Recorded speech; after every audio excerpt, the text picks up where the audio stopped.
Strengthen us in faith, nothing wavering, for he that wavereth is like a wave of the sea, driven with the wind and tossed. Let's pray. Ama, narito po ang iyong salita. Salamat po na kami ay nasumpungan mo sa bahay pananambahan at kami po ay handang makinig at ialay ang aming sarili. Hiniling po namin, Panginoon, ang diablo ay iyong talian sa mga oras nito upang malayang makakilos ang iyong pananalita at ang iyong banal na espiritu. Lord, patatagin mo ang iyong mga anak. This is your church. This is your house. At tulungan mo kami to behave wisely habang kami po ay nasa bahay-sambahan. Salamat po, Diyos. Pagpalain mo kami, maging ang aming pastor. Iniling po namin, tulungan mo po siya. May pangaral ang iyong salita ng may kapangyarihan mula sa iyo. Ito pong dalangin namin, alang-alang po lamang sa pangalan ni Jesus. Amen. Okay. Narinig niyo po ko dyan sa likod? Mahina.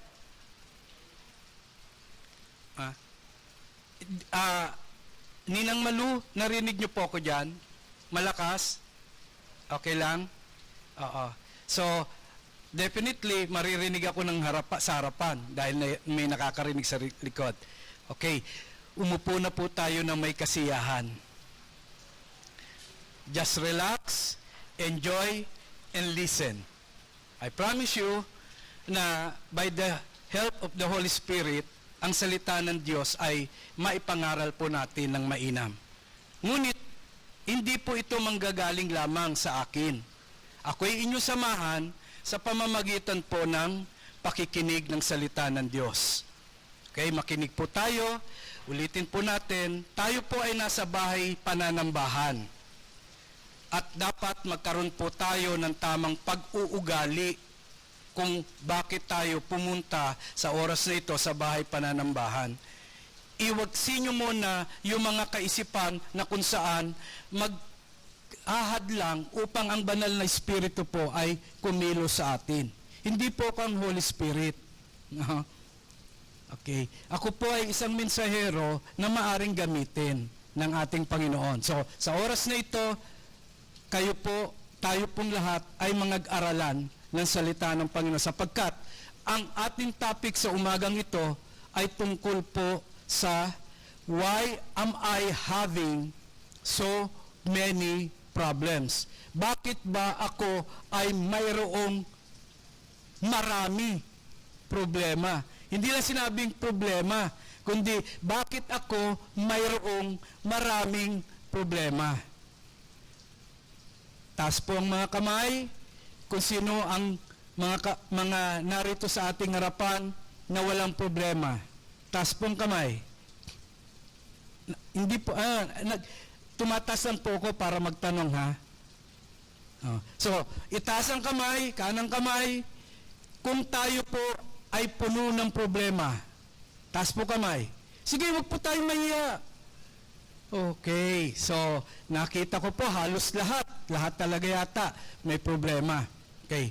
Pag may problema, may solusyon. Ang problema nilikha para magkaroon ng solusyon.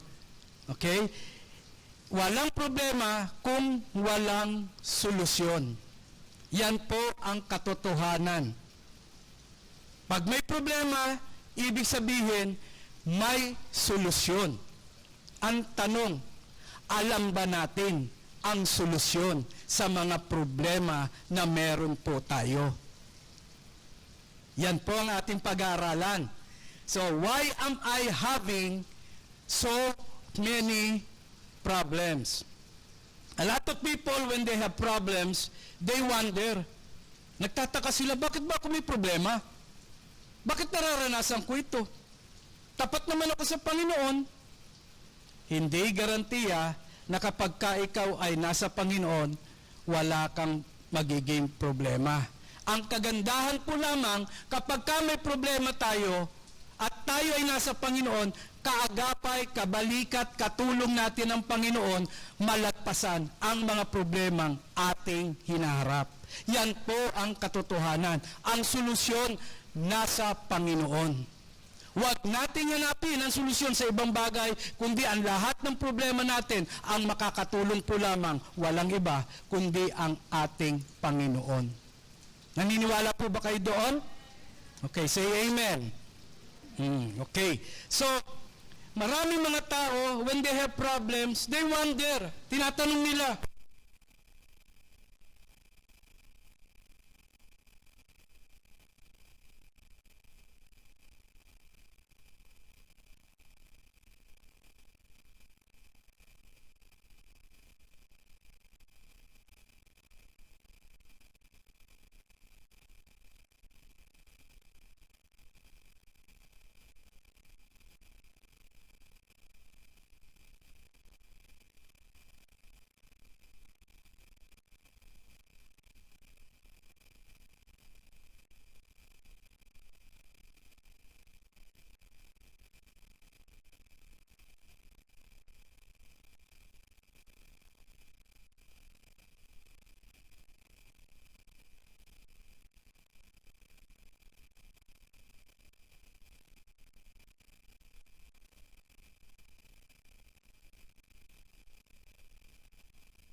ang ating magiging pananaw. Minsan ang problema, maliit. Minsan ang problema, malaki. Minsan ang problema mo, kapatid, kaya ko. Minsan ang problema mo, ikaw mismo, hindi mo kayang bigyan ng solusyon. Kaya nga, in James chapter 1 verse 2, my brethren, mga kapatid ko, ariin ninyong buong kagalakan. Brad, buong kagalakan. May problema ka na, magiging masaya ka pa? Matutuwa ka pa? May problema na, sabi, my brethren, count it all joy when you fall into diverse temptation. Sa wikang Tagalog, mga kapatid ko, ariin ang kinin ninyo. Ariin ninyong buong kagalakan kung kayo'y mga hulog sa sari-saring tukso o mga problema na siyang nagpapahirap sa atin. May problema na magiging masaya pa ako? Mahirap na nga buhay, pahirapan mo pa. Tayo'y maging masaya sapagkat ang problema, tandaan po natin, laging may solusyon. Depende na lamang po yan kung paano mo ito ma-realize. The key word here is realize. Pag sinabing realize, to understand or become aware of something. May problema ka. Maunawaan mo yung problema. Bakit dumating sa atin ang problema? Lalo-lalo ngayon, COVID-19. Sa mga senior citizen, gusto nilang lumabas. May pera sila para bumili, hindi sila makalabas. Gusto nilang kumain sa magandang at masasarap na lutuin sa isang mga sikat na restaurant. Hindi sila papasukin. Bakit? They are restricted.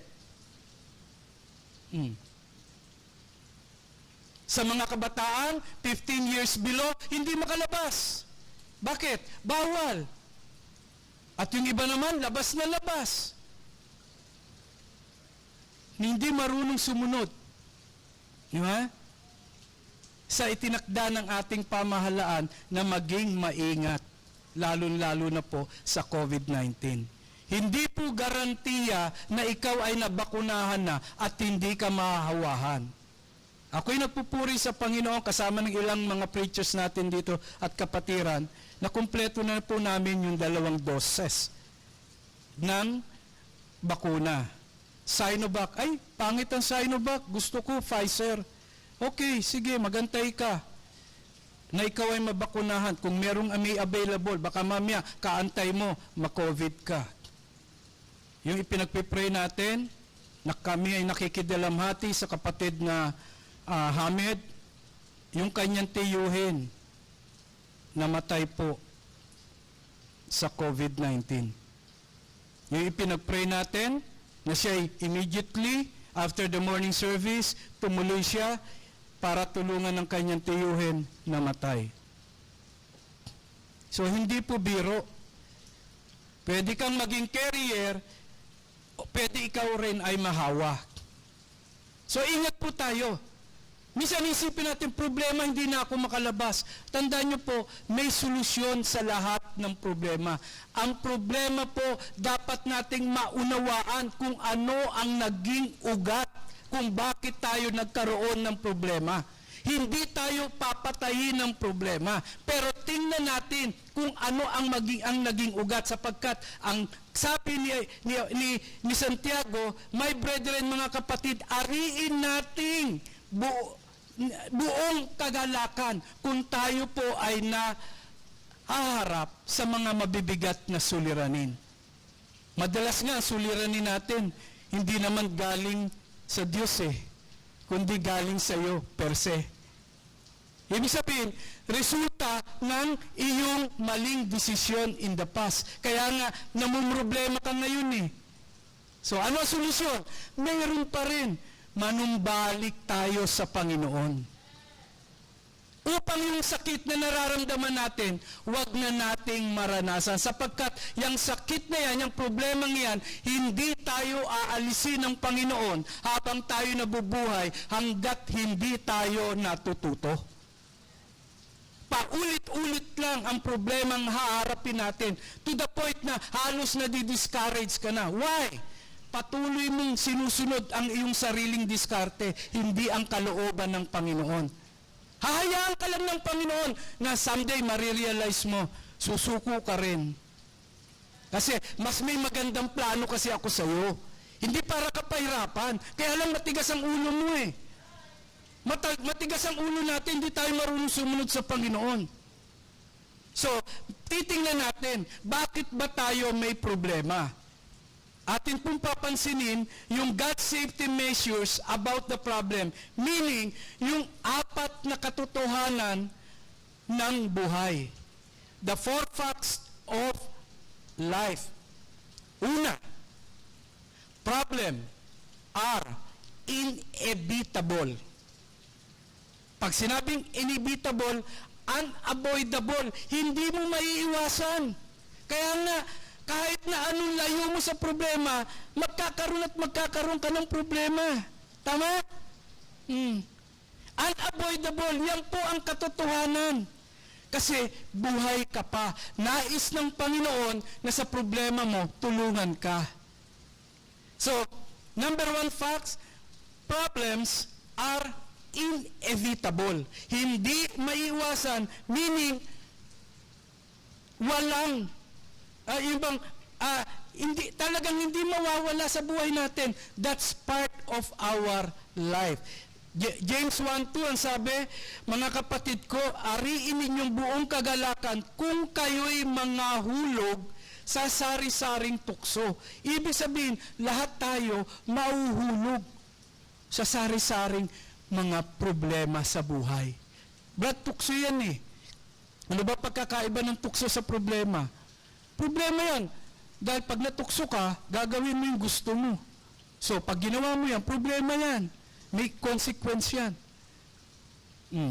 Bagamat sa Tagalog, sari-saring tukso.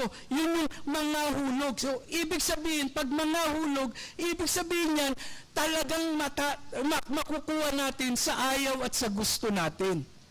Naunawaan po natin?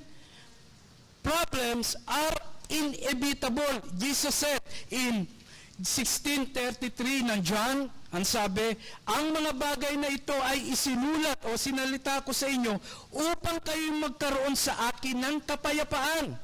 Sa sanlibutan ay meron kayong kapigatian. But be of good cheer. Aking dinaig ang sanlibutan. Sabi, sa sanlibutan ay mayroon tayong kapighatian.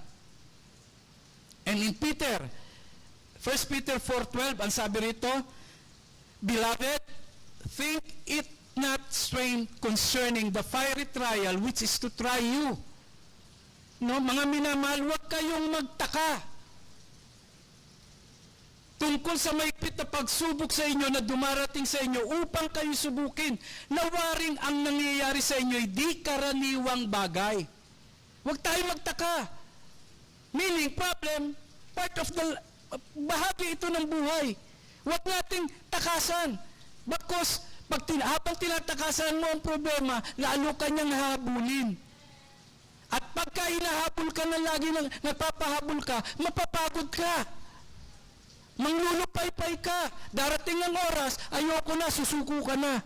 Pero kung harapin natin ang problema, nandun ang katagumpayan. Sa piling, of course, ng ating Panginoon. Kaya nga huwag tayo magtaka. Why? Problems are inevitable. Ano pa ikalawa? Problems are variable. So, ito yung mga katotohanan ng buhay. Problems are variable. Meaning, nagbabago. Hindi siya constant. Hindi yung lagi na lang. Ibig sabihin, nagbabago yan. Tingnan mo, katatapos lang ng problema mo, meron na namang ibang problemang darating. Minsan, hindi pa natatapos, narito na naman yung another problem. Yung ibang mga mister, problema nila, kanilang mga asawa. Yung mga misis, ang problema nila, kanilang mga mister. Ang mga anak, problema nila, ang kanilang mga magulang. Bakit? Karamihan ng mga kabataan, sinasabi, nagagalit sila sa sobrang pagdidisiplina ng kanilang mga magulang. Si mister, gumagawa ng hindi ka nais-nais na maganda. Si misis, hindi nagiging responsabling ina. Kaya nagkakaroon ng problema. So, huwag po tayong magtaka. The fact, problems are inevitable, problems are variable. Ibig sabihin, may mabigat, may napakabigat, at merong super bigat. Hindi constant. Yung problema mo, maaring mabigat sa iyo, yung problema ko, maaring hindi mabigat sa akin. Pero parehas lang tayong may problema. At hindi tayo bibigyan ng problema ng Panginoon na ikasisira natin. Mind you mga kapatid, we need to realize that. Kasi kapag ka naunawaan natin na ang problema ay hindi para sirain tayo, kundi ito ang siyang magpapatatag sa atin at magkakaroon ng magandang buhay habang tayo na sa sanlibutan ito, kung marirealize po natin yan, magiging masaya po ang buhay. Kahit tagtad ka ng problema. Minsan ang problema, it is just custom-made para sa'yo. Ang problemang ito, bakit ako lang na may problemang ganito? Siya, wala. Nilikayang problema para sa iyo talaga yan. Yung problema mo, Brother Jerome, hindi ko problema yan. Kasi hindi bibigay ng Panginoon sa akin yan. May mga problema ka na para lang sa iyo. Ha? Kaya, wag po tayo magtaka. Lahat tayo may problema. Why? We need to realize problems, yung mga problema ay bahagi ng ating buhay. Ikatlo, sa apat na katotohanan ng buhay. Una, problems are inevitable. Number two, problems are variable. And then ikatlo, problems are unpredictable. Bakit ba ganun? Dumating itong problemang ito. Hindi ko alam ang gagawin ko. Sinalanta na kami ng bagyo. May COVID pa. Katatapos lang ng bagyong Ulysses. Nandito ngayon ang COVID. At the same time, lugi na ang business. Inaasahan ba natin na tayo magkaroon ng problema? Hindi. Inaasahan ba natin na magkaroon ng COVID? Hindi.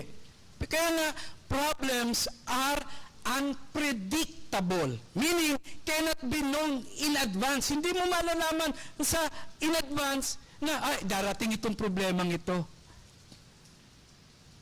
Hindi mo mahulaan na ang problemang iyon ay harapin mo. Alright? Gising pa ba kayo? Ha? Medyo mapungay na matay, mukha na puyat. Kaya nga, in 1:2 sabi rito, my brethren, count it all joy when you fall into diverse temptation. No? Sari-saring tukso na kayo'y manahulog. Do you ever have a problem and you feel like saying, wag naman ngayon. Katatapos ko lang magbayad. Ito na naman, darating ang maniningil. Pwede ba bukas ka na dumating? Di ba? Bakit karamihan sa atin nagtatago sa mga napag-utangan?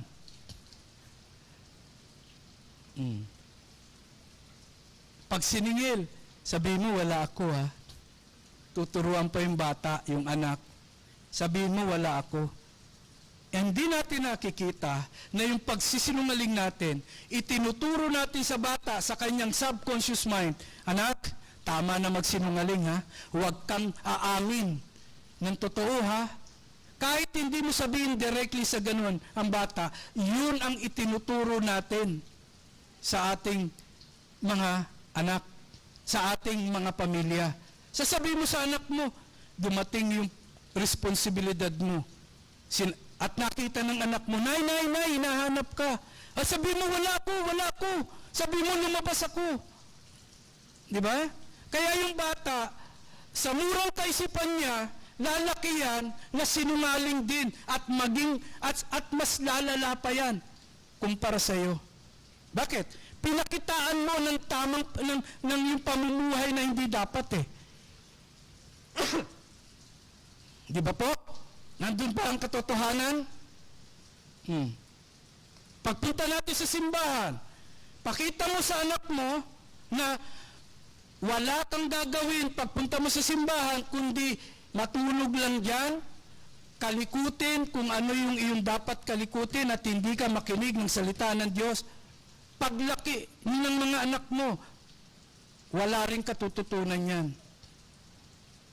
Bakit? Hindi tayo natuto eh. Magiging problema, kung ikaw problema na ng Panginoon, mas magiging problema yan ng Panginoon. At ikaw rin ang sasakit ang ulo mo balang araw.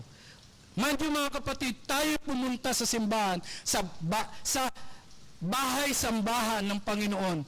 Kung itinuturing nating banal ito, wala tayong dapat ibang gawin kundi makinig ng salita ng Diyos. Yung iba nahirati na lang eh. Nakagawian na. Kaya ano nangyayari? Nasa simbahan, daldalan ng daldalan. Merong second preaching doon. Buti sana kung echo eh. Echo ng preaching. Narito tayo hindi para magdaldalan. Kaya nga tingnan mo, hindi mo makita ang solusyon sa problema natin. Bakit? Lumilihis eh. Ang katotohanan, hindi natin isinasa puso, hindi natin tinitingnan, hindi natin ginagawa. Masakit po, minsan ganyan ang katotohanan. Masakit pero matututo po tayo dyan. 4 facts of life, problems are inevitable, problems are variable, problems are unpredictable, and then ikaapat po,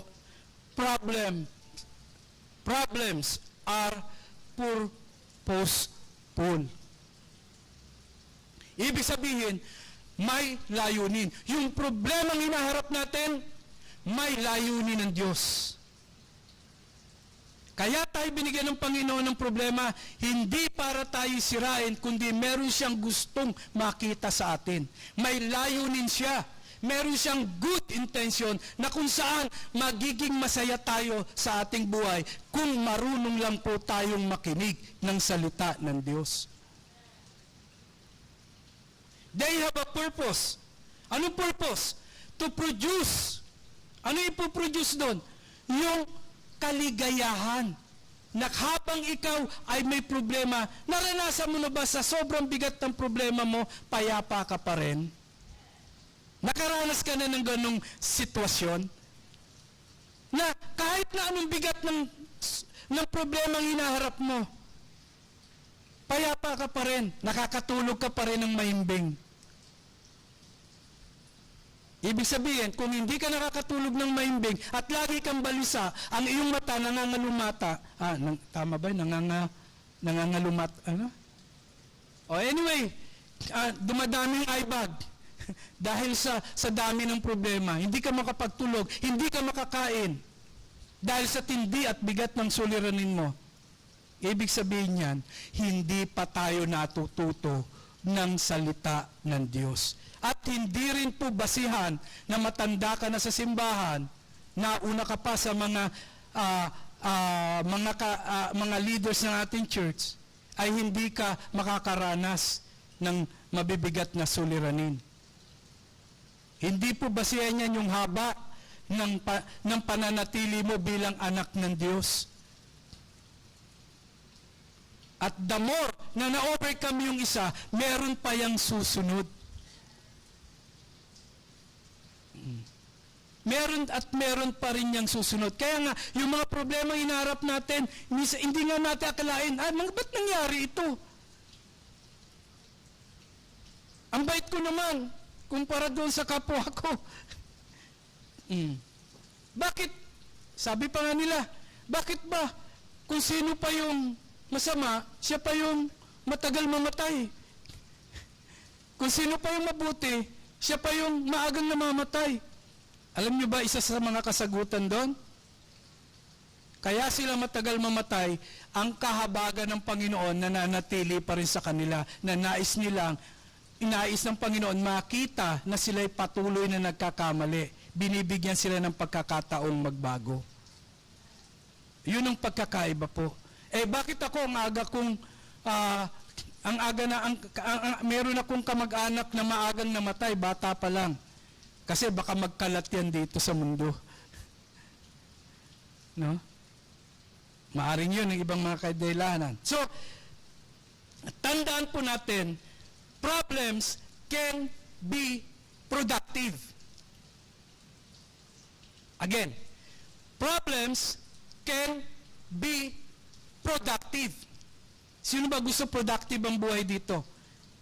Ibig sabihin, may mga makabuluhan. Paano? Dahil napag-usapan natin yung 4 na katotohanan ng buhay, na problems are inevitable, problems are variable, problems are unpredictable, yung ika-4, problem are purposeful, and then problems also can be productive. How? Paano? Meron pong estratehiya ang Panginoon tungkol sa ating problema. God's strategy for my problem. Ibig sabihin, may dahilan ang Panginoon kung bakit tayo nakakaranas ng problema. Una, kung atin lang pong, ulitin natin, marirealize. Na-realize na po ba natin yung 4 na katotohanan kung bakit tayo ay may problema? Una, inevitable, variable, unpredictable, and purposeful.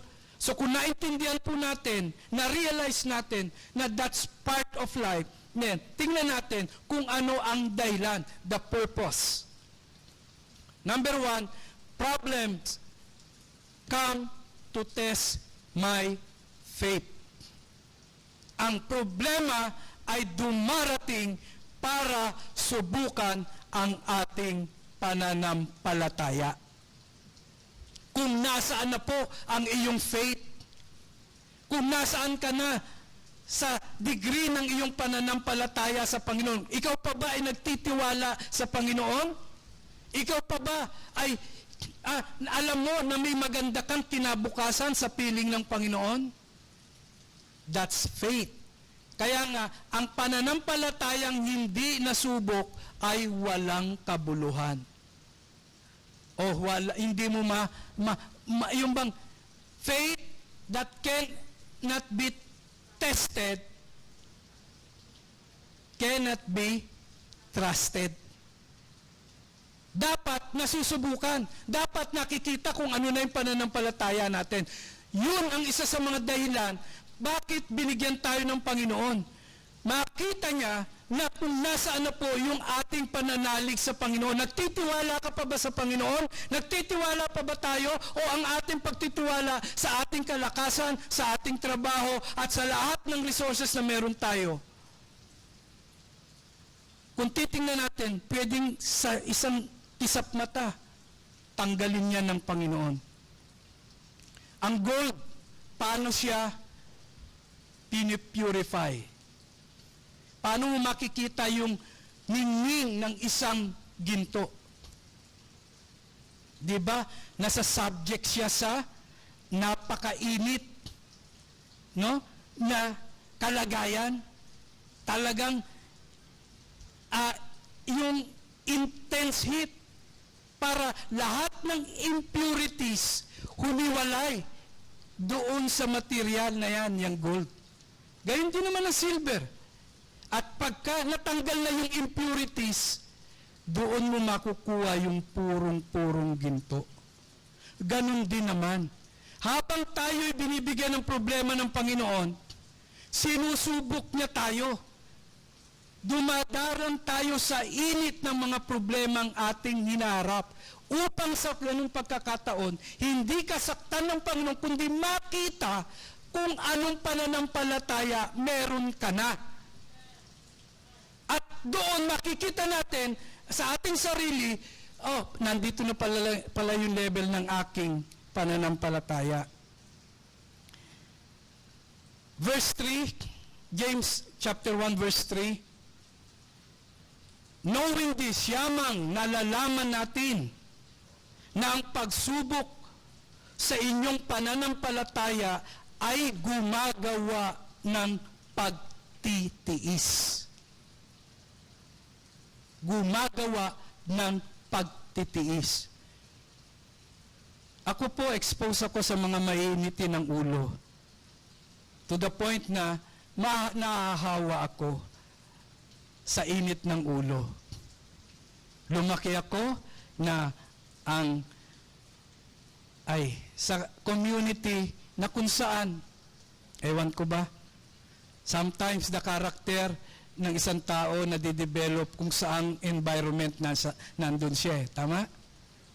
No, pero not all the times, unless na lang ma-realize niya na mali yun, doon nababago. Ibig sabihin, kinakailangan ang ating pananampalataya ay nasusubok. Tingnan po natin. Si Job, ano nangyari kay Job? Bible character. The classic example this in the Bible is Job. Ano po nangyari kay Job?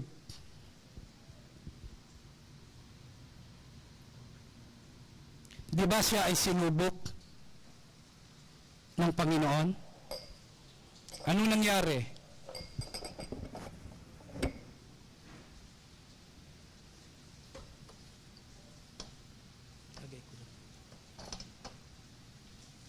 Nawala kayamanan. Tama? Nawala ng mga anak. Nawala ng kaibigan. Nagkasakit pa. Yun lang problema na. Tama? Napakalaking problema na yun. Huwag mo sabihin, hindi problema na ikaw ay magkaroon ng sakit. Problema yan. Gastos nga yan eh. Nawalan ka ng pera. Yung isa, 100 lang nawala. Kala mo nawala ng buong mundo sa kanya. Nagwawala na. Sinisi na. Yung mga pati walang kasalanan, ang daming binintangan. Di ba? Ang laking problema na yan. Pero, hindi yun ang pinakamalaking problema ang hinarap ni Job. Ang napakalaking problema ang hinarap ni Job ay makikita natin sa Job chapter 2 verse 9. Mga kalalakihan, basahin po natin. At mga kababaihan naman po sa verse 10. Please read. Men.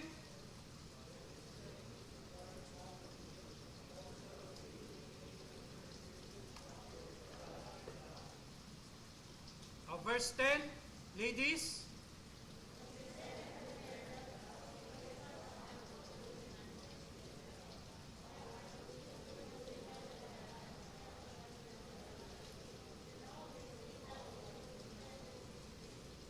Okay.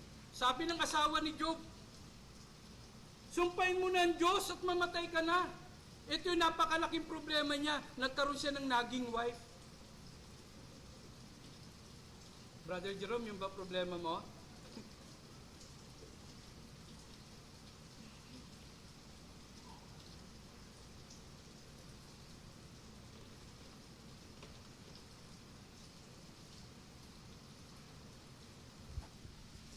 The biggest problem ni Job, magkaroon ng naging wife. Di ba? Ate Delia? Sabi, wag ako. Di ba? Brother Allen? Magkaroon ka ng... Okay? Yan ang pinaka-biggest problem of all time ni Job. The naging wife. Biruin mo, sumpain mo na ang Diyos at mamatay ka na.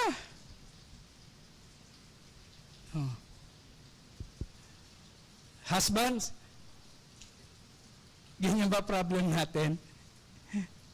O sila ang may problema sa atin? Tingnan niyo po. Illustration.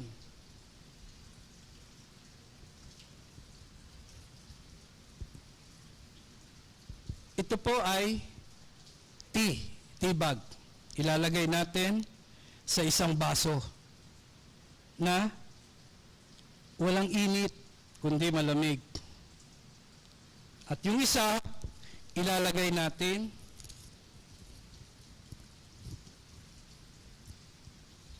sa tubig na mainit.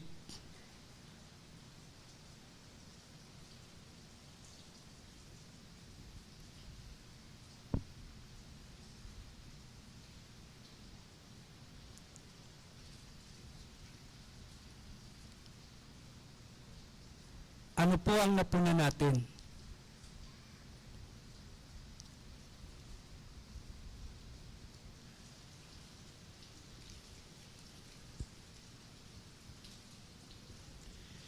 People are like tea bags. Yung pananampalataya natin, kinakailangan lalabas ang sarap ng isang tea. Kapag ka ang tea na ito ay nailagay mo sa isang mainit na tubig, doon lalabas yung kanyang aroma, yung fragrance, o yung lasa.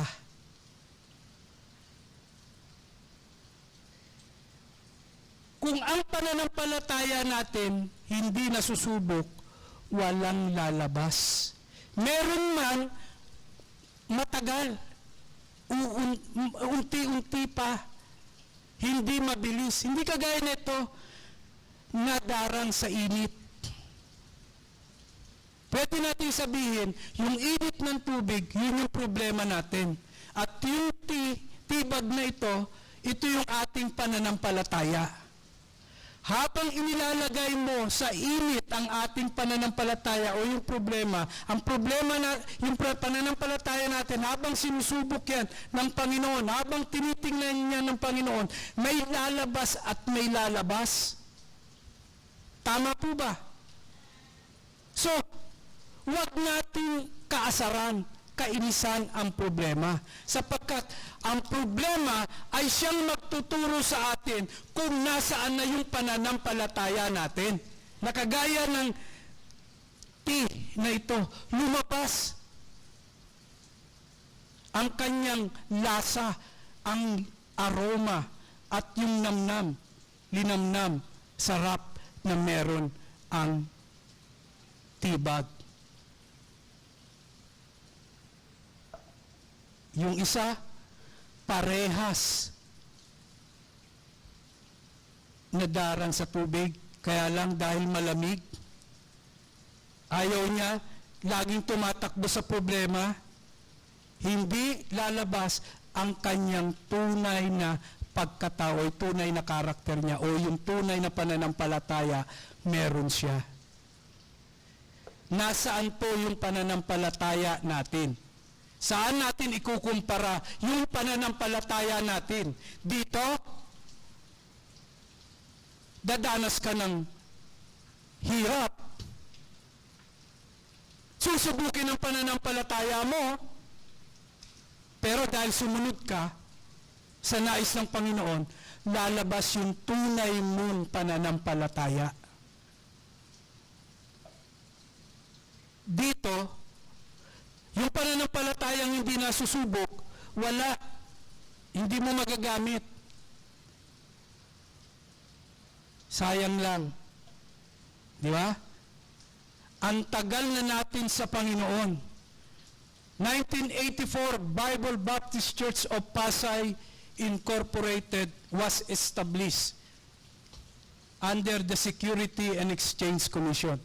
Now, simula noong 1984, na kauna-una ang mga members, nasa na yung mga dating members?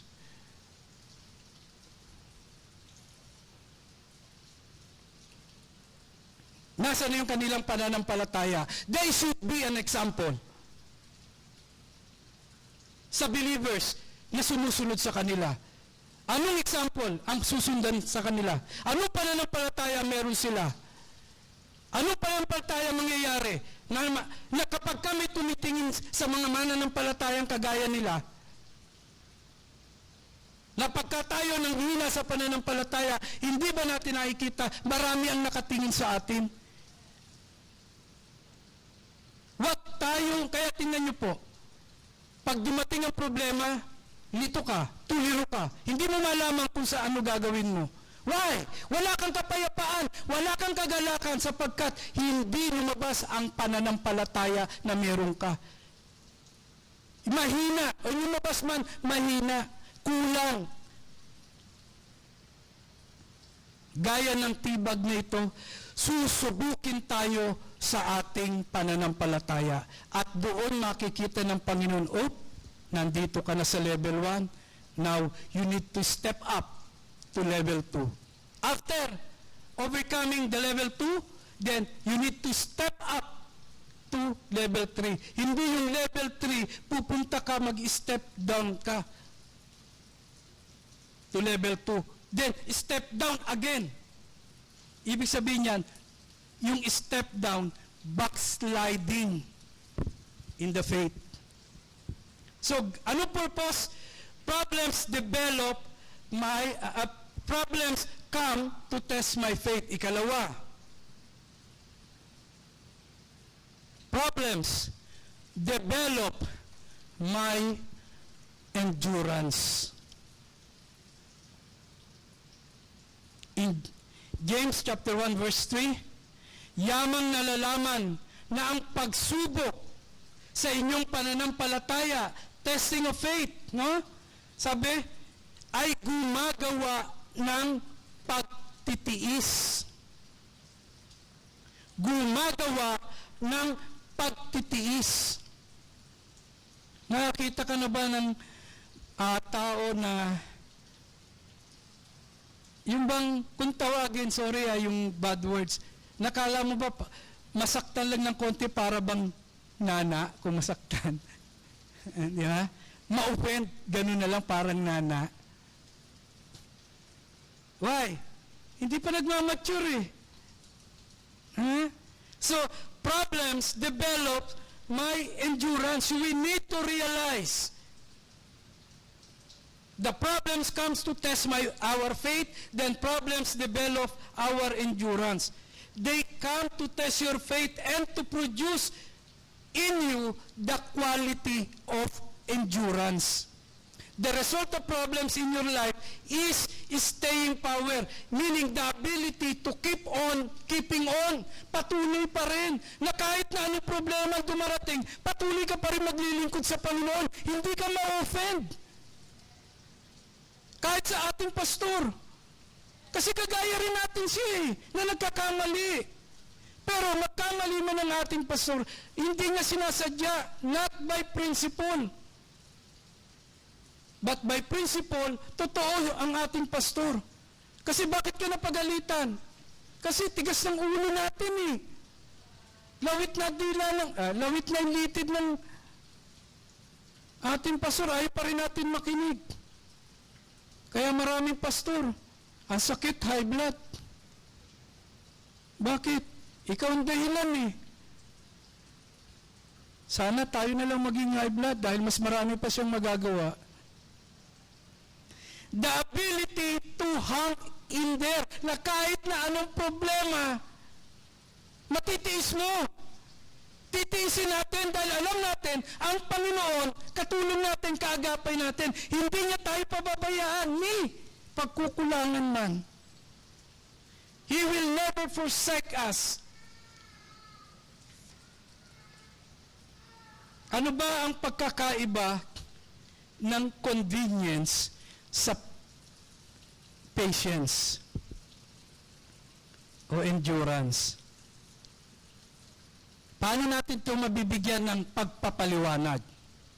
Ito po yan. Maraming mga miyembro ng simbahang ito, simula pa noong 1984 hanggang 2021, nawala rito because of the conveniency. Mas convenient na nasa bahay, nanonood, naka-online, kuno. Pero ano ginagawa? Kasi takot ako sa COVID kaya hindi ako makasimba. Wala pa nga COVID, ayaw mo na magsimba eh. Ano pa dadahilan natin? Tama po?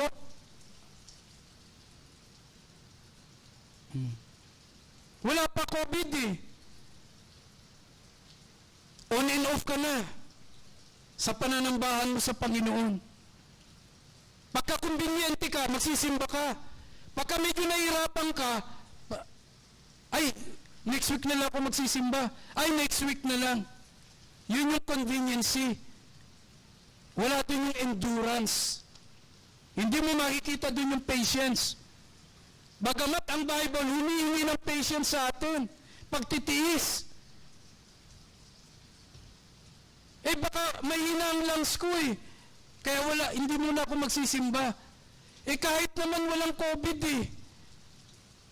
Nung malakas ka na, wala kang sakit, wala ka pa rin sa simbahan. So ano pananampalataya meron tayo?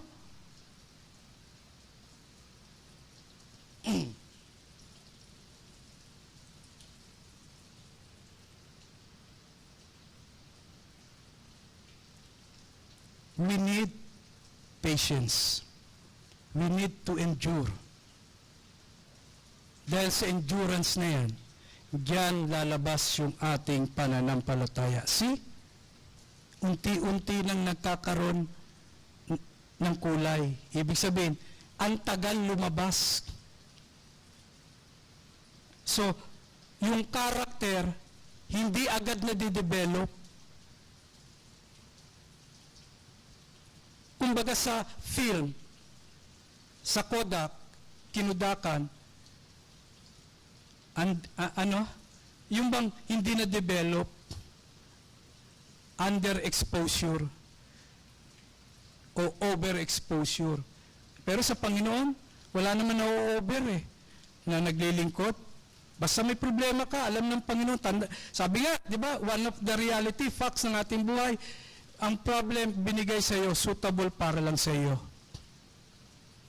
So, problems develop my endurance. Ikatlo, problems mature my character. Ano ba yung salitang character? Nagmamature ang aking character. Ang nakakatulong dyan, problema. Kung walang problema, ibig sabihin, walang maturity of character. Meaning, the way you think, feels, and behaves to someone. Halimbawa, ano yung iniisip mo sa problema? Ano yung nararamdaman mo sa problema? Paano ka nagpapailalim sa problema? Doon lalabas ang iyong karakter. Kagaya ng tibag, lumabas nung siya'y nadarang sa init, sinubukan. Verse 4, James chapter 1 verse 4, but let patience have her perfect work, that ye may be perfect and entire. Ibig sabihin, upang kayo'y maging sakdal at ganap sa wikang Tagalog. Sakdal at ganap na walang anumang kakulangan. Paano po tayo magiging sakdal? Kung ang Panginoon, yung pag-uugali ng meron ng Panginoon, ginagaya natin. Bro, ang hirap naman yan. Perfecto Panginoon eh. Ibig mo sabihin, kaya natin sundin yung pagiging perfecto ng Panginoon. Hindi. Ang nais lang ng Panginoon, you develop the character na meron ka. Hindi mo kaya kasi hindi ka naman, bagamat sinabi ng Panginoon dito na let us make man according to our image, hindi sinabi doon na para ikaw ay ginawa ng Diyos para maging Diyos, kundi ginawa ka ng Diyos para yung image niya in likeness of the Lord Jesus Christ. Kung ano merong pag-uugali ang Panginoon, gayahin natin ang masama, masaklap.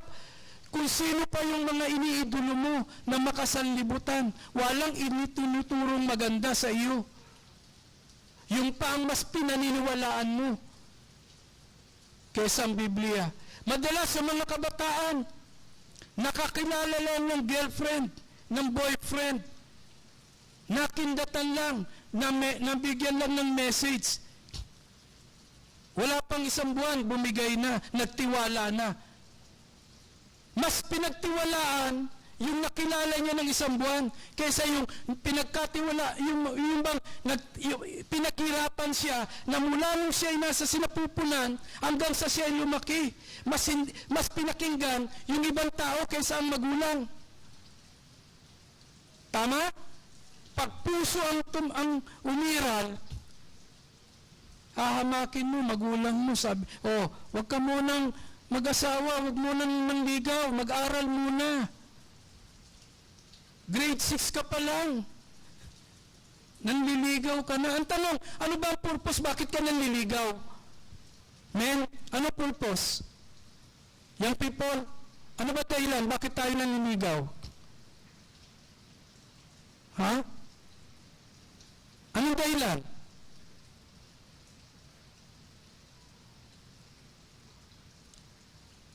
Para merong matsansingan? Di ba kaya ka nanliligaw para magkaroon ka ng kaagapay sa buhay? Tama po ba? Yun ang dahilan eh. Ibinigay si babae para kay lalaki. Para maging asawa. Hindi yung gusto kitang asawahin. Gusto kitang maging asawa. Gusto kitang maging asawa. Ikaw gusto kitang maging, sorry to, sa word gusto kitang maging kabit. I like you instead of I love you. Yun ang uso na yun eh. Millennial words eh. I like you instead of I love you. Ang love, nandun ang commitment.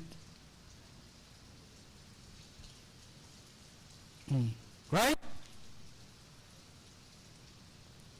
Realize the situation. Hindi ka ba pagbabawalan ng magulang mo na manligaw? Hindi ka pagbabawalan si Sir Arlene na pagbabawalan mo si Aldrich na mag-asawa. Di ba hindi mo naman sila pagbabawalan? Tama? Kung nasa tamang panahon at lugar. Tama? Pero kung wala pa panahon, tigil muna. Kaya ka na nagkakaroon ng problema dahil dulot ito ng mga malimong desisyon. Pahihirapan mo pa ba sarili mo? Gusto mo magkaroon ng asawang kagaya ni asawa ni Job? Ha? Nager? God wants to make you like Jesus Christ, the way you act, the way you speak, the way you feel, and the way you do something. We need to make you like Jesus Christ. So, nandun po yung maturity, yung nais ng Panginoon. Mag-isip ka na kagaya ng Panginoon, kumilos ka, magsalita, at mamuhay ng kagaya ng Panginoon. That speaks of maturity. Hindi sinabi na ikaw ay maging Panginoon, kundi gayahin mo ang buhay na merong buhay ang Panginoon. For us to mature in our character. Tingnan niyo si Jephthah in chapter 11 ng Book of Judges. Singit ko lang po. Jephthah chapter 11. Sa verse 1 makikita natin, ito yung buhay na meron si Jephthah. Sino ba si Jephthah? Kapatid ni Jeph? Hindi si Jephthah, Jephthah. Now Jephthah the Gileadite was a mighty man of valor, and he was the son of an harlot, and Gilead begat Jephthah. Biruin mo, si Jephthah, anak ng isang harlot. Ano ibig sabihin ng harlot? Maharot. No? Kaya kung ikaw ay maharot, para kang harlot.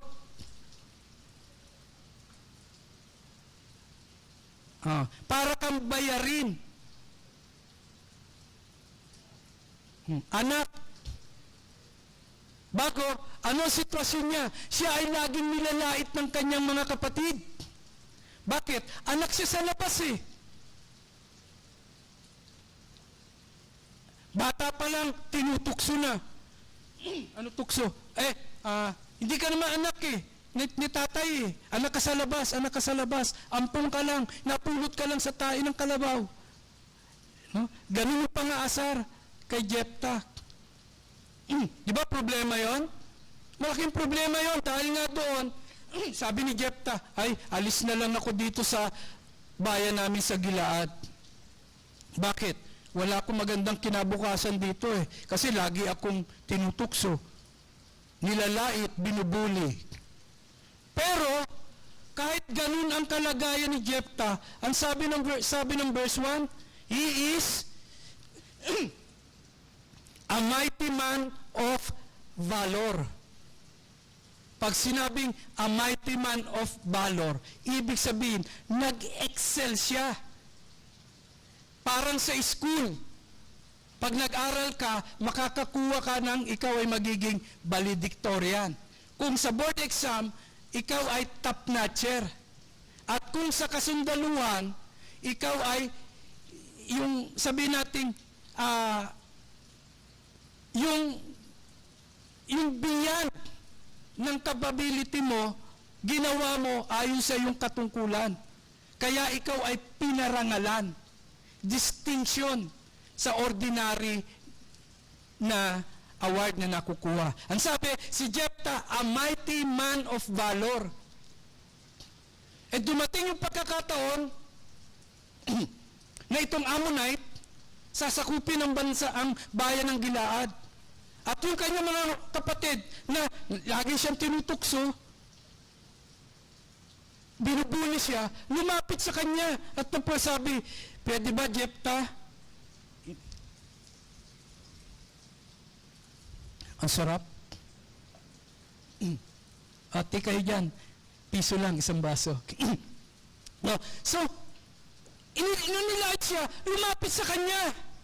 At nung lumapit sa kanya, sabi niya, pwede ba, Jephthah, pamunuan mo kami para kasi kami ay inaali, yung bang sasakupin ng bayan ng Ammonite. Sabi niya, bakit kayo lalapit sa akin? Di ba tinataboy mo nga ako? Tinutukso mo nga ako, hindi mo ako kinikilalang kapatid. Yung lang mana ko sa tatay ko, kinuha niyo eh. Hindi niyo ako binigyan eh. Ano sagot ng mga kapatid niya? Sige na, tulungan mo kami. In short, eto ngayon, nangako si Jephthah sa Panginoon. Tinulungan niya, in short. At siya'y nanalangin. Ang sabi niya sa verse 30, 11:30, and Jephthah, 11:30 ng Judges, and Jephthah vowed a vow unto the Lord and said, if thou shalt without fail deliver the children of Ammon into mine hands, verse 31, ito yung vow niya, then it shall be that whosoever cometh forth of the doors of my house to meet me when I return in peace from the children of Ammon shall surely be the Lord's, and I will offer it up for a burnt offering. Nagbigay siya ng vow sa Panginoon. Sabi niya, Panginoon, kung ibibigay mo sa akin itong mga Ammonite na to, at ako'y uuwi sa bahay ng payapa, ibig sabihin tagumpay, successful ang pakikipaglaban namin sa Ammon. Kung sino man yung unang lumabas sa aking tahanan, ibibigay ko sa iyo bilang offering ko.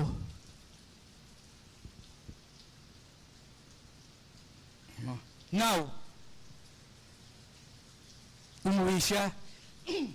Pag-uwi niya, sinalubong siya ng kaisa-isa niyang anak at babae pa. At nung makita niya, siya sinalubong ng kanyang kaisa-isang anak. Niyapak niya ang kanyang damit. Bakit? Kasi yung kaisa-isa niyang anak, yun ang magdadala ng kanyang pangalan, ng kanyang lahi. Naipangako niya sa Panginoon na ibibigay niya sa Panginoon. I-offer niya. Ano po ginawa ni Jephthah? Ibinigay niya ba ang anak niya sa Panginoon o hindi? Ibinigay niya ba? Ibinigay niya because of the vow. Yung kanyang panata. Ibibigay ko sa Panginoon sapagkat sinagot mo, Panginoon, ako sa aking panalangin, ito po ang aking panata sa iyo. Ibibigay ko ang aking anak. During that time, kaisa-isa niyang anak si yung babaeng yun. Nakagaya ni Samuel, ang kanyang mga magulang. Nung ipinanganak si Samuel, at nagkaroon, lumipas yung 1 taon, oh my God, siya ay inalay upang maglingkod sa Panginoon. Ibig sabihin, during that time, yung paglilingkod, hindi na mag-aasawa ang kanyang anak. Consecrated. He make a vow. Kaya nga, ang kanyang anak ay nalungkot. Humingi siya ng dalawang buwan at isinama ang kanyang mga kaibigan at ipinagluksa nila ang kanyang pagkababae sapagkat iaalay na siya sa Panginoon. Hindi para sunugin, kundi upang ialay na maglingkod na kagaya ni Samuel. At dahil doon, hindi na siya makakaanak. Kaya hinapak ni Jephthah. Ibig sabihin niyan, wala na ang kanyang lahi. Matitigil na sa kanila. Pero, in the Heroes of Faith, in Book of Hebrews chapter 11, makikita mo doon ang pangalang Jephthah. Hindi binura. Bagkos binanggit ng author ng Hebrews, kung babanggitin ko ang mga ginawa ni Gideon, nila Jephthah at ng iba pa, kakapusin ako ng oras. Ganon din po, itutuloy ko po sa iba na. Ang makita lang natin, lesson learned, yung karakter na meron si Jephthah.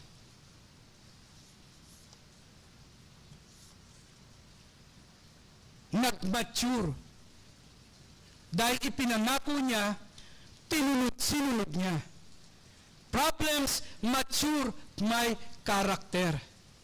Kaya huwag natin aalisin po ito. God wants you to make like Jesus Christ. The way you act, speak, feel, and do like Jesus. God's number one purpose in your life is to build character. That's the way it is. Yung problema mo, doon ka palalakasin ng Panginoon. God uses two things to make you like Christ. Dalawang bagay ang gagamitin ng Panginoon para tayo ay maging kagaya ng ating Panginoon. Hindi para maging Panginoon, kundi sa pag-uugali, pag-iisip at paggawa, maging kagaya natin. It speaks of maturity. Dalawang bagay ang ginamit ng Panginoon para tayo maging kagaya ng Panginoong Hesus. Una, ginagamit niya ang salita ng Diyos. God uses His Word. Ikalawa, God uses circumstances. Ngayon, ginagamit yan ng Panginoon para tayo ay mag-mature. Mamili ka na, may karapatan ka, may kalayaan kang mamili. Gusto mo matuto ka sa salita ng Diyos o matuto ka sa problema mo? Mas madaling matuto, magbasa ka na lang ng salita ng Diyos. Kaya lang, ang pagbabasa ng salita ng Diyos, kinaayawan pa natin, kinalilimutan pa natin. Mas updated pa tayo kung anong mga nangyayari sa mga kaibigan natin kaysa doon sa araw-araw na dapat binibigay natin ang ating panahon magbasa ng banal na kasulatan. Inuutusan na nga tayo, study. Hindi niya sinabi, please, search, please, ganun ba? So, patuloy tayong magkakaroon ng problema kasi lahat ng problema sa buhay, narito po ang kasagutan sa banal na kasulatan. Kaya pag hindi natin ito binabasa, hindi natin ito pinag-aaralan, ano makukuha natin? Tuturuan ka ng Panginoon sa problema. Ayaw mo magbasa ng salita ng Diyos, ha? Ayaw mo matuto sa madaling paraan, sige, bigyan kita ng problema. O ngayon, iiyak-iyak ka. Bakit ako nagkaroon ng ganitong problema? Part of life. Hindi ka natuto sa salita, hindi ka nakuha sa magandang salita, dadaanin ka ng Panginoon sa problema. Tama? Totoo po ba yun? Nare-realize po ba natin? Hindi tayo natututo sa ating pagkakamali? Kaya pala problema tayo. Instead na matuto tayo sa salita ng Diyos, nandito ka sa church, hindi tayo nakikinig ng salita ng Diyos. Nasa bahay tayo, hindi tayo nagbabasa ng Biblia. Paano tayo matututo? Isa lang ang pwede mong pagkatutunan. Dahil matigas ang ulo natin, bibigyan kita ng problema. Siguro sa problemang yan, magigising ka na. Kaya lang, mahirap. Ang masaklap, hindi pa rin tayo natututo. Ang gagawin ng Panginoon, hindi ka natututo. Sige, paulit-ulit yung problema. 15 taon na yung problema yan, yan pa rin ang problema mo hanggang ngayon. Tama?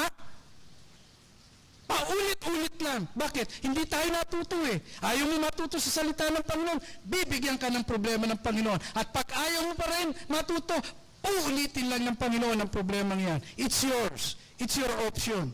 Piliin mo na lang kung saan ka matututo ng madali. Huwag na natin patigasin ng ating puso.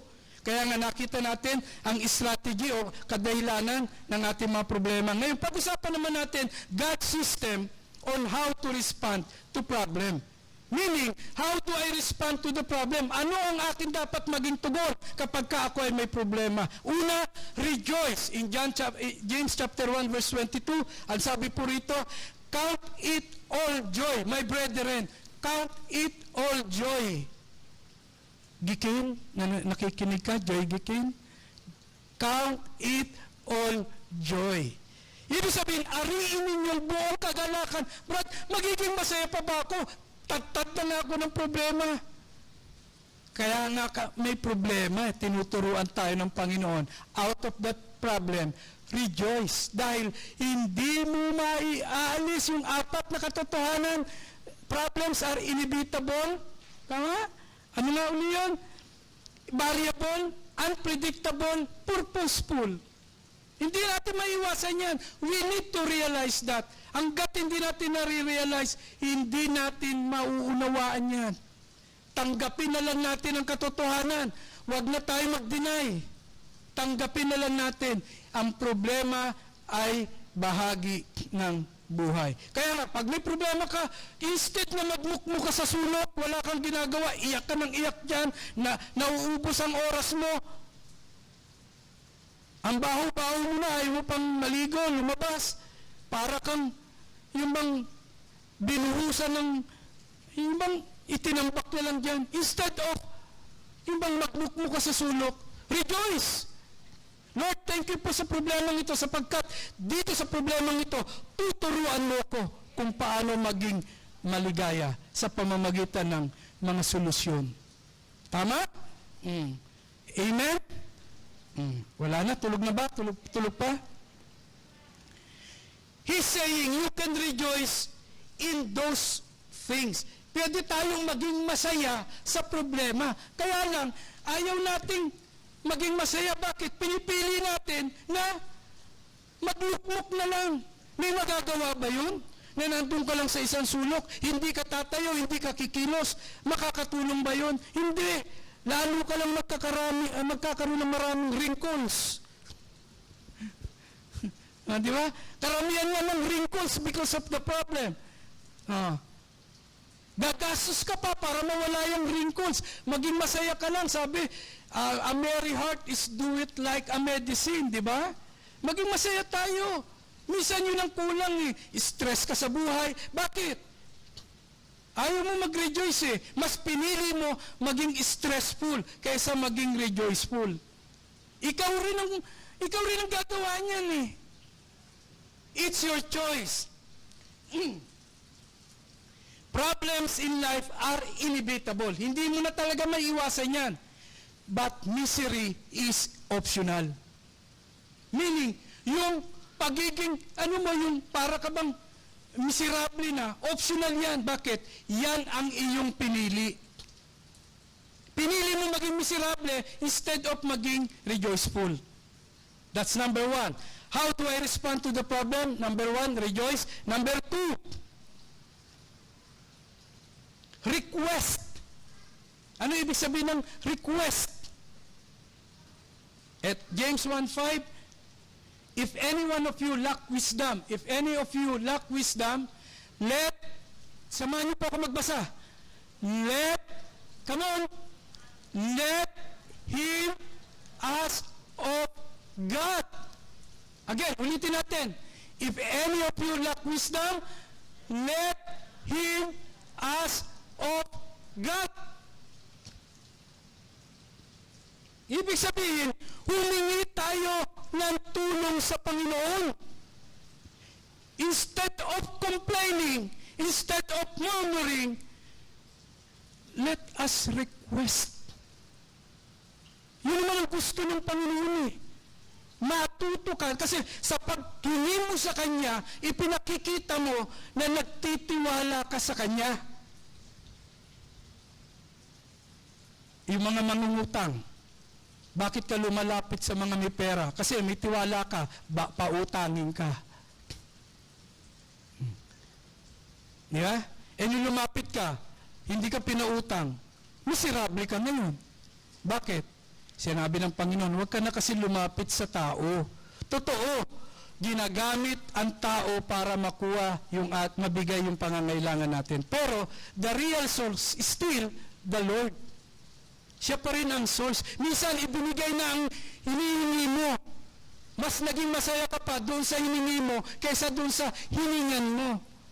Nakakalimutan natin ang Panginoon na siya ang nagbigay niyan para tayo maging masaya. Tama po ba? Amen?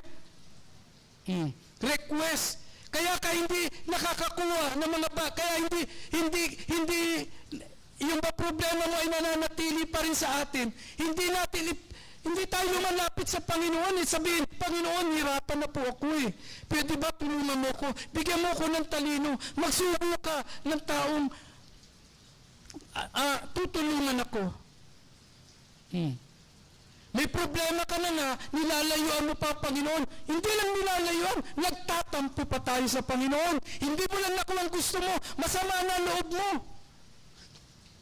O sige, pag sumama loob mo, sino pa rin ba ang talo? Hindi ka natuto. Sige.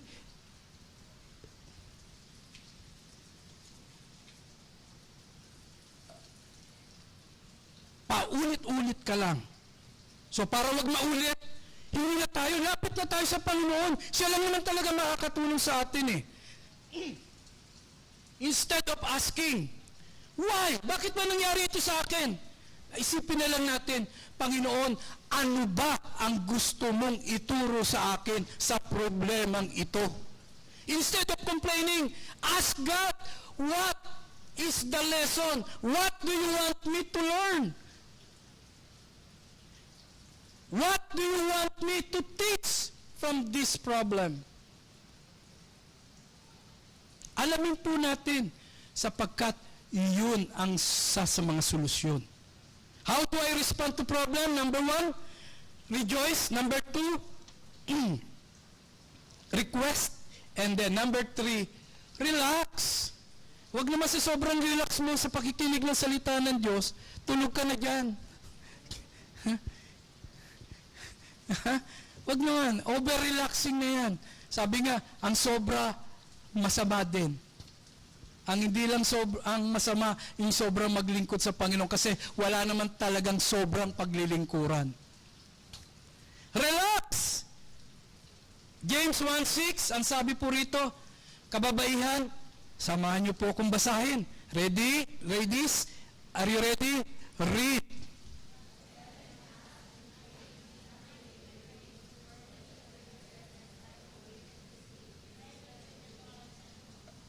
Okay.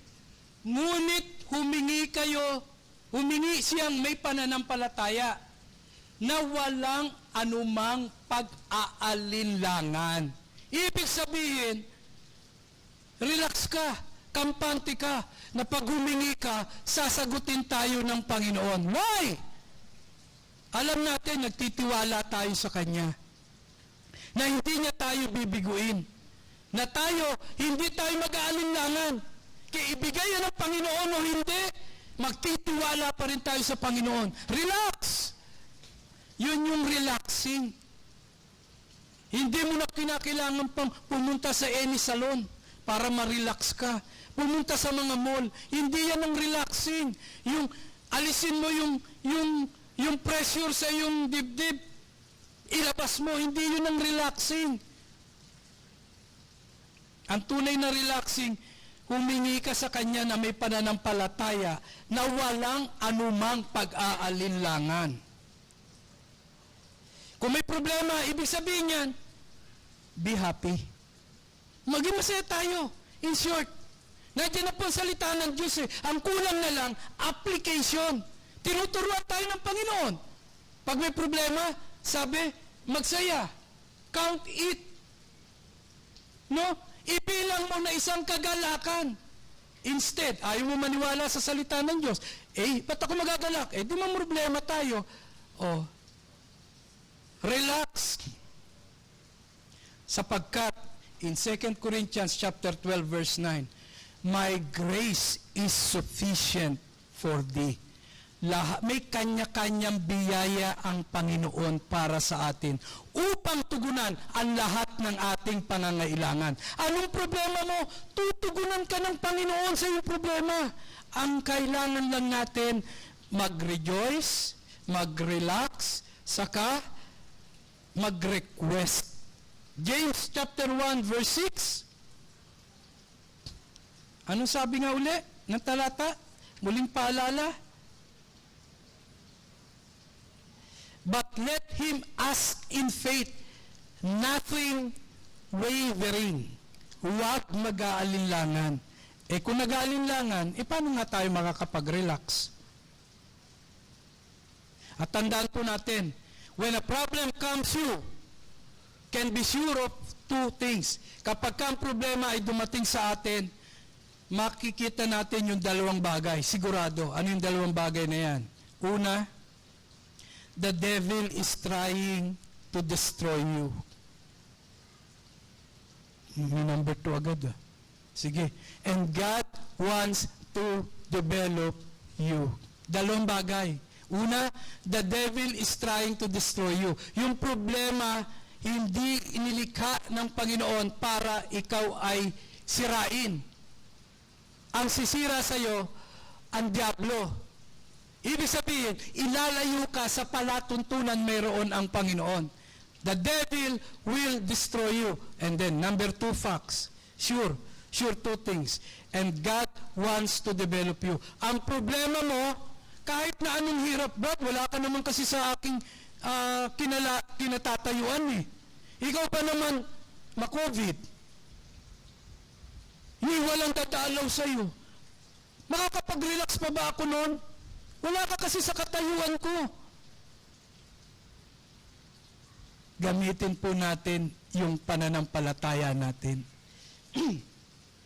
Maari sa ganong pagkakataon, gusto ng Panginoon, i-develop ka. At yun naman ang katotohanan, to develop you, to mature in our spirituality. When you have a problem, the devil wants to destroy you and God wants to develop you. Alin sa dalawa ang pipiliin mo? Ikaw na yan, may option ka. Hayaan mong pakasira ka sa diablo o lumago ka sa Panginoon. Ikaw yan, hindi ako yan. Tanda natin, binibigyan tayo ng problema according doon sa ating kakayahan. You can either rejoice, request, and relax, or resent, revel, and resist. Rejoice, request, and relax, or resent, may lagi kang, ay yung masumama ang loob mo, magrebelde ka at tanggihan mo. Those are the option. Yung una, magiging bitter ka, the result, kapag ka merong resentful, rebellious, and resistance. Kapag ka gusto mo naman ng better, nandun yung rejoicing, request, and relaxing. Ikaw na yan. Ikaw na po ang mamimili. Then, there is a suggestion here. 3 things to challenge us about the problem. Number 1, ask God for the wisdom to understand that problem. Suggestion po ito. Ibig sabihin, I challenge you, tingnan natin kung ano ang makakatulong. Sabi, number 1, ask God for the wisdom to understand that problem. Ibig sabihin, ma-realize mo. Ulit, ano yung ma-realize natin? Ang problema ay inevitable, variable, unpredictable, and purposeful. Ano ang dahilan bakit tayo may problema? To test my faith, to develop my endurance, to mature my character. At dalawang ginagamit ng Panginoon, ang kanyang salita o ang problema o circumstances sa iyong buhay. Ikaw ang mamimili. Pero, mind you mga kapatid, ang problema ay nilikha sa atin ng Panginoon not to destroy us, but to develop us. Number 1, ask God for the wisdom to understand that problem. James 1:5 sabi, if any one of you lack wisdom, kung meron tayong kakulangan sa ating kaalaman, let him ask of God that giveth to men liberally and upbraideth not. Ibinibigay ng Panginoon. Ngunit kung nagkukulang ng karunungan ang sino man sa inyo, ay humingi sa Diyos. Ito na po yung formula. Humingi. Kung may kulang, hindi. Hindi ba nagsasawa sa akin ng Panginoon? Kahingi? Hindi. Ang gusto niya nga, humingi. Command niya yan. Humingi. Huwag ka magsawa. Nakukulitan ng Panginoon sa akin. Hindi. Command niya yan. Humingi tayo. Sabi, humingi ng karunungan ang sino man sa inyo sa Diyos na nagbibigay ng sagana sa lahat at hindi nanunumbat. Yung upgraded not dyan, hindi nanunumbat. Nakaranas ka na ba humingi ng tulong bago sinumbatan ka pa? Di ba? Ang sakit, no? Pero ang Panginoon, humingi ka, libre, tutulungan ka, at hindi ka pa niya susumbatan. At ito'y ibibigay sa Kanya. Sino yun? Ibibigay sa ating may mga problema. Yan po ang isang suggestion. Gawin natin ang tatlong bagay. Una, ask God for the wisdom to understand that problem is inevitable, problem is variable, problem is unpredictable, problem is purposeful. Ikalawa, ask God for the faith to endure it. Verse 6, James chapter 1, but let him ask in faith, nothing wavering. Unang walang pag-aalinlangan. Ngunit, humingi siyang may pananampalataya. Kaya nga kung hihingi tayo sa Diyos, ang sabi niya, may pananampalataya. Nakikinig ba po tayo? Ang sabi, hihingi ka rin lang naman, lagyan mo na ng pananampalataya. Nang walang anumang pag-aalinlangan. Sapagkat yaong nang-aalinlangan ay katulad ng isang alon ng dagat na itinutulak ng hangin at ipinapadpad sa magkabila-kabila. Humingi po tayo ng walang pag-aalinlangan. Ikatlo, don't give up. Huwag kang susuko. Ang problema, hindi nilikha para sukuan, kundi lakaran. I-overcome. I don't know the problems you are going through, but God does. Hindi ko alam kung ano problema mo. Pero ang Diyos alam niya. Ang nais niya, humingi ka, huwag kang mag-alinlangan. Humingi ka ng tulong sa Kanya't kalakasan. Hindi tayo susumbatan. Pangako yan ng Diyos at ang Diyos ay hindi sinungaling. Tandaan po natin. Ano ang problema mo? Anong problema meron tayo na nabibigatan tayo? Mas makapangyarihan pa ba yung problema mo kaysa sa Panginoon natin? Mas makapangyarihan ba yung problema? Igugupo ka pa ng problema? Sa mga kaibigan po natin, mga bisita natin, isa pong napakalaking problema pag hindi po ito nasolusyonan. Sa mga kaibigan natin na hindi pa nakakaunawa ng kaligtasan, pag tayo po ay namatay, at hindi tayo nakatiyak ng ating kaluluwa ay pupunta sa langit, isang napakalaking problema ang iyong harapin at wala nang magiging solusyon pag binawi na ng Diyos ang iyong buhay at hindi mo tinanggap ang kaligtasan. Yun po ang problemang hindi na magagawa pa ng Diyos na ikaw ay tulungan pa kapag ka ang iyong kaluluwa ay napunta na sa kapahamakan. Sapagkat hindi na tulong ang mararanasan mo, kundi galit na ng Panginoon.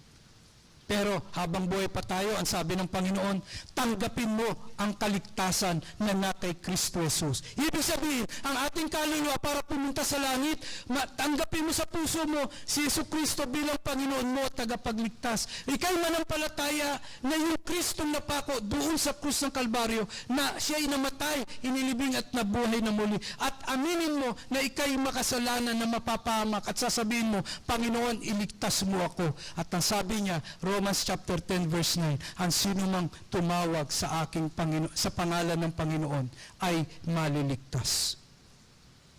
Ang kaligtasan po ay para lamang sa mga makasalanan. Sino po ang hindi makasalanan dito? Dito sa ating kalagitnaan, dalawa lang po ang uri ng makasalanan. Makasalanang tinubos ng Panginoon sa kanyang kasalanan at siya'y dadalhin sa kalangitan, at makasalanan na mapapahamak doon sa dagat-dagatan na nagniningas na apoy at asupre. Ayaw ng Panginoon ay pinakikita niyang pagmamahal niya sa atin nung siya'y namatay sa krus ng Kalbaryo. Yung kasalanan mo, inako niya na sa kanyang balikat.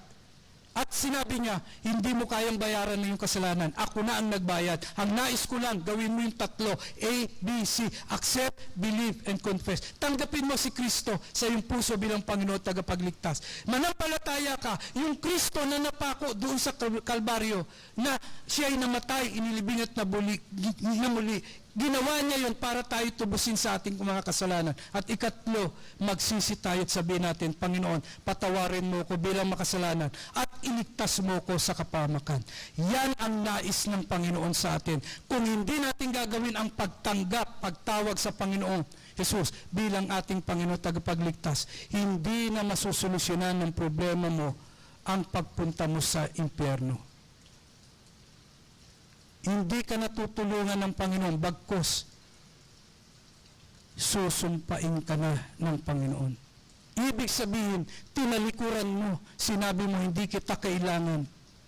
Sa mga hindi ligtas, siguraduhin mo na pag ikay namatay, ang iyong kaluluwa pupunta sa langit. Paano ko matitiyak? Mamaya sa ating invitation, may lalapit sa inyo, ipapakita kung paano tanggapin ang kaligtasan. At tayo naman mga ligtas, huwag naman po tayong maging parang wala ng pag-asa.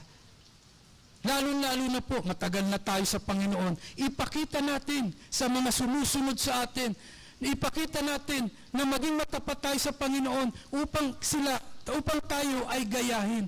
Be ye followers of me as I follow Christ, Apostle Paul said. Ano susundin sa iyo ng Panginoon, ng mga mananampalataya? Ano susundin sa iyo? Kalakasan ng iyong pananampalataya o ultimo sila ma-offend sa iyo? It's your choice. Mga kaibigan, it's your choice. Heaven or hell. Brethren, it's your choice. Rejoicing or suffering. Let us all stand up, please.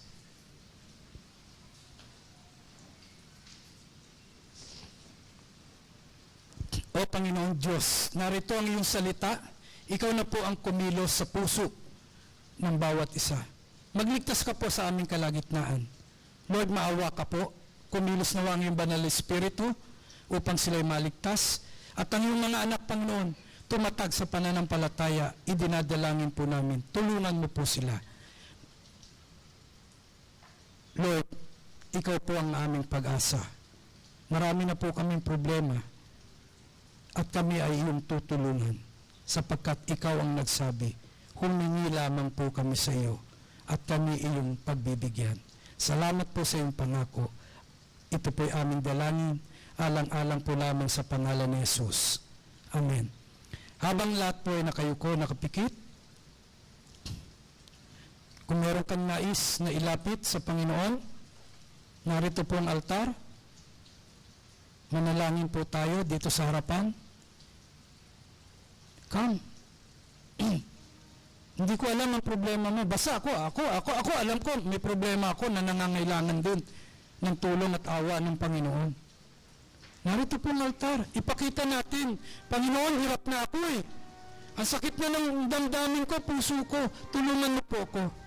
At doon naman po sa mga bisita namin, na nais mong pumunta yung kaluluwa sa langit, nais mo maligtas, taas mo lang yung kanang kamay at may lalapit sa iyo. Nais mo bang maligtas sa mga kaibigan namin? Please, mga kapatiran, lapitan po natin yung ating mga bisita, ibahagi natin ang kaligtasan. Lumapit po tayo sa Panginoon, ibigay natin ang ating mga hinaing, ang ating bigatin, at siya lamang po ang makakatulong sa atin. Okay. Sige, pray tayo. Pray tayo. Okay.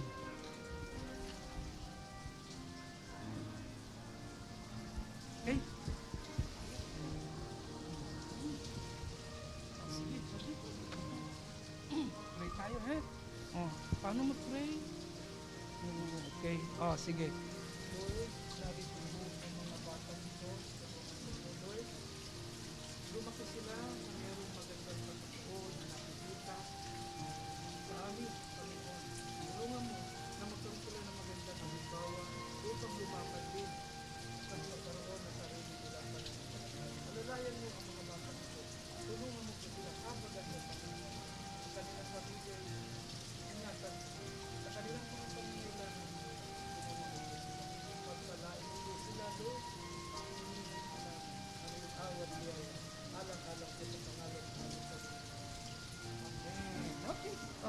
fight. He's fight, coach. He's bump.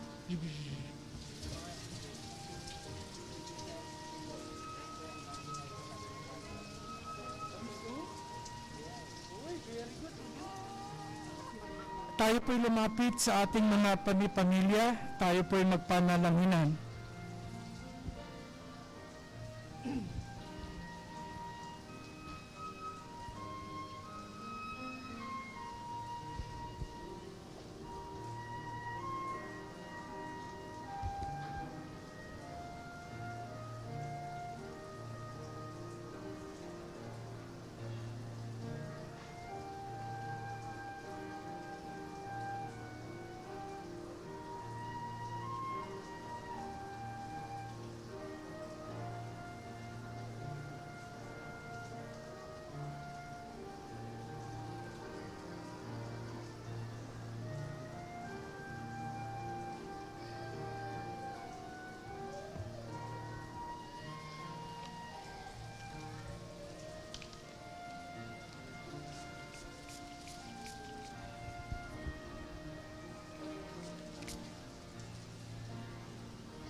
Panginoon, narito po kami. Salamat sa iyong tulong, salamat sa iyong salita, salamat Panginoon sa pagkilos ng Holy Spirit sa buhay namin.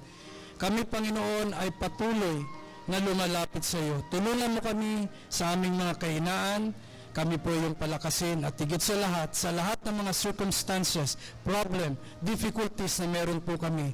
Lord, salamat sa pag-asa na kami ay iyong laging tutulungan. Salamat, Panginoon, sa mga anak mo na tumugon sa iyong mga salita. Salamat po sa mga kaluluwa na tumanggap ng kaligtasan. Pinupuri ka namin.